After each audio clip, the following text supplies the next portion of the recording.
Les assurances collectives, de manière générale, sont un sujet plutôt épineux. En effet, elles sont coûteuses, plus particulièrement pour les personnes qui sont relativement en bonne santé. Qu'est-ce qui détermine le coût de l'assurance médicaments?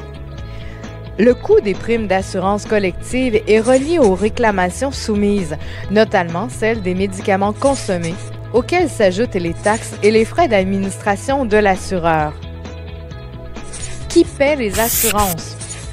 Les personnes assurées, membres du SFPQ, paient en moyenne 85% de leur régime d'assurance collective. Le gouvernement du Québec, pour la majorité de ses employés, n'en paie qu'une faible part. Pourtant, au Québec, toutes organisations confondues, un employeur sur deux contribue à 50% au régime d'assurance collective de ses employés et un employeur sur quatre y contribue à 100%.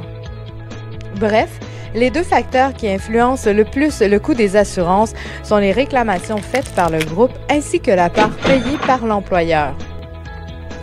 Le choix de la compagnie d'assurance a donc un impact très peu significatif. La moyenne des frais d'administration de cette industrie est d'environ 10%. Quelques statistiques sur le contrat d'assurance collective du SFPQ en 2017.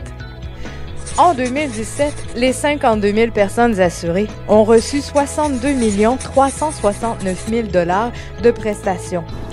La consommation de médicaments moyenne par personne assurée est de 1 631,54 $. L'âge moyen des personnes assurées membres du SFPQ est de 46,8 ans. Certaines personnes ont besoin de médicaments pouvant coûter plus de 825 000 $ par année.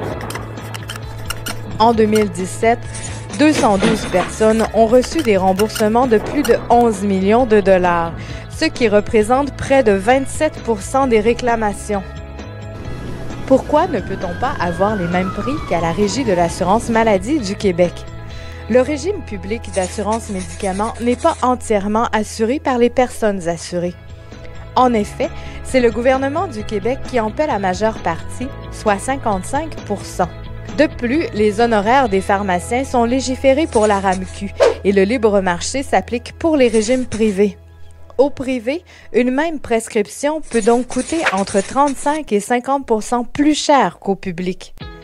Qui prend les décisions concernant le contrat d'assurance? Tous les ans, lors du Conseil syndical d'automne, les centaines de représentants syndicaux du SFPQ ont le mandat de décider, entre autres, des grandes orientations de l'organisation en matière d'assurance collective.